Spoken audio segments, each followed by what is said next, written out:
أعوذ بالله من الشيطان الرجيم. بسم الله الرحمن الرحيم. قد أفلح من تزكى وذكر اسم ربه فصلى بل تؤثرون الحياة الدنيا والآخرة خير وأبقى صدق اللہ العظیم۔ سورہ الاعلیٰ آیت نمبر 14 تا 17 آپ کے سامنے تلاوت کی۔ ان کا ترجمہ کوشش ہے۔ قد افلح من تزکا، وہ شخص فلاح پا گیا جس نے اپنا تزکیہ کیا، اپنے عقائد کو شرک سے، نفاق سے، کفر سے پاک رکھا، اپنے اخلاق کو جو ہے پاک رکھا، اپنے کردار کو پاکیزہ رکھا،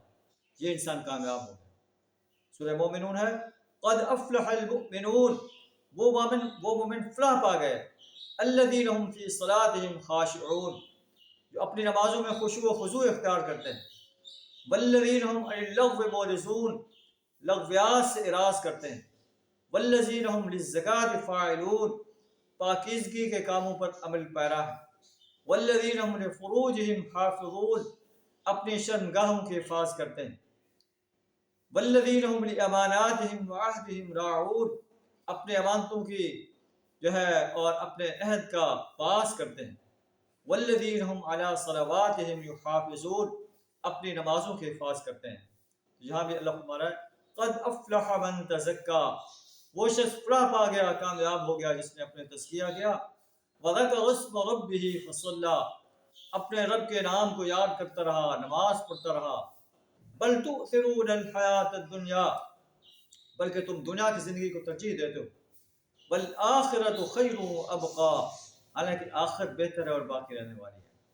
فآثروا علی ما یبقی علی ما یفنی، اس چیز کو ترجیح دو جو باقی رہنے والی ہے اس پر جو فنا ہونے والی ہے۔ دنیا کے لہو و لعب کے اندر، دنیا کے عیش و آرام کے اندر صبح سے لے کر شام تک دنیا کمانے میں غرق نہ رہو، بلکہ اس کے ساتھ ساتھ اس آخرت کو بھی سنوارنے کی کوشش کرو جو ہمیشہ ہمیشہ کے لیے رہے گی، اور اگر آخرت کو سنوارو گے تو جنت کے باغات ملیں گے، اور اگر دنیا کو سنوارو گے تو دنیا تو ہو سکتا ہے کہ تمہیں مل جائے لیکن اتنی ملے گی جتنی اللہ نے مقدر رکھی ہے، آخرت میں تمہارے لیے کچھ نہیں ہوگا۔ اللہ سے دعا ہے کہ اللہ ہمیں دنیا کے ساتھ ساتھ اپنی آخرت کو سنوارنے کے لیے اپنا مال، جان، وقت اور صلاحیت کھپا دینے کی توفیق عطا فرمائے۔ وآخر دعوانا ان الحمد للہ رب العالمین۔